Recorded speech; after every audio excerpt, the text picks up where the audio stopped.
Sir जिस दिन election हो रहा है बीजेपी बड़ा दिखाई दे रही है, कैसे देखते हैं? सबसे पहले तो भारतीय जनता पार्टी के लोगों को जीत मिली है, उन्हें बधाई, और आशा करता हूं कि जो जनादेश दिल्ली की जनता ने उन्हें दिया है उसकी वो प्रतिपूर्ति करेंगे। और वे सब आम आदमी पार्टी के लाखों करोड़ों कार्यकर्ता जो अन्ना आंदोलन से आए, जिनके बहुत ही निश्चल, निष्पाप और बड़े भारत की राजनीति को बदलने के सपने की हत्या एक निर्लज्ज, नीच, मित्रहंता, आत्ममुग्ध और चरित्रहीन व्यक्ति ने की, उसके प्रति तो क्या संवेदना। दिल्ली को उससे मुक्ति मिली। और मैं ये जानता हूं कि अब जो आम आदमी पार्टी में लोग बच गए थे सत्ता के लोभ में, लालच में, पदों के लिए, उस पैसे के चक्कर में, वे सब भी अब वापस जाएंगे, लौटेंगे, कुछ अपने व्यवसायों में लौटेंगे, कुछ पार्टियों में चले जाएंगे। और पतन यहाँ से प्रारंभ हुआ है उन लोगों का। मेरे लिए कोई प्रसन्नता का और दुख का विषय नहीं है, मैं बीच में खड़ा हूँ। प्रसन्नता इस बात की है कि करोड़ों लोगों ने आशा लगाई थी, करोड़ों लोगों ने, लोग अपनी नौकरियां छोड़ के आए थे, व्यवसाय छोड़ के आए थे, दुश्मनियां ली थी लोगों ने, उन सब की हत्या एक आत्ममुग्ध आदमी ने, एक चरित्रहीन आदमी ने अपनी निजी महत्वाकांक्षाओं की पूर्ति के लिए की। उसको दंड मिला, ईश्वरीय विधान से दंड मिला। प्रसन्नता इस बात की भी है कि न्याय हुआ। आज जब कहना नहीं चाहिए, लेकिन आज टीवी पर जब जंगपुरा का निर्णय आया और सामने दिखाई दिया कि मनीष हार गया, तो सदा तटस्थ रहने वाली और राजनीति से विरत रहने वाली मेरी पत्नी जो है, उसकी आंख में आंसू आ गए, वो रोने लगी।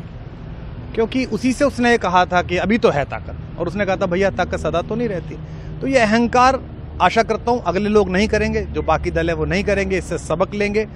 और दिल्ली के नागरिकों को मैं अच्छे शासन के लिए बधाई देता हूं। अब भारतीय जनता पार्टी अपने नेतृत्व में सरकार बनाकर दिल्ली के जो दुख थे पिछले 10 वर्ष के, उन्हें दूर करे।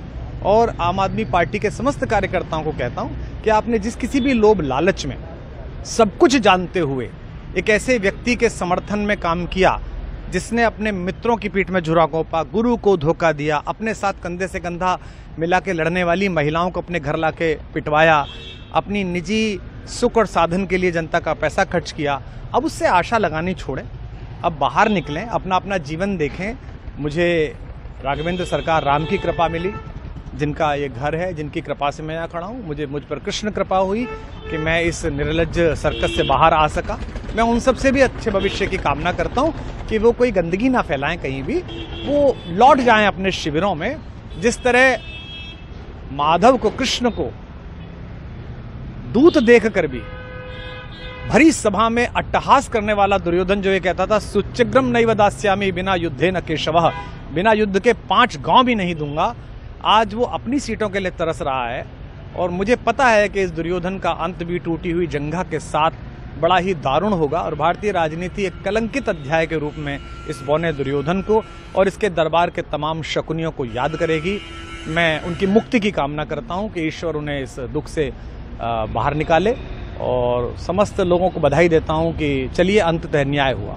सर बात करें दिल्ली के चुनाव या यूपी के उपचुनाव मिल्कीपुर को लेकर, चुनाव आयोग पर तमाम तरह के आरोप लगाए जा रहे हैं। अखिलेश यादव ने कल कहा कि वहाँ उपचुनाव में मिल्कीपुर, ये राजनीतिक विषय है, इस पर मैं राजनीतिक कार्यकर्ता नहीं हूँ, तो इस पर मेरी टिप्पणी शोभनीय नहीं है, वो आपस में सब जाने। लेकिन दिल्ली के चुनावों को लेकर एक मिश्रित प्रतिक्रिया है।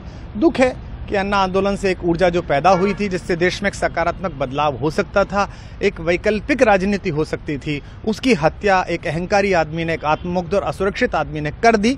मैं आशा करता हूं कभी ना कभी भारत में ऐसा सूर्योदय किसी न किसी दल में अवश्य होगा, जो भारत को जहां पहुंचना है वहां पहुंचाने का मार्ग प्रशस्त करेगा। बहुत धन्यवाद।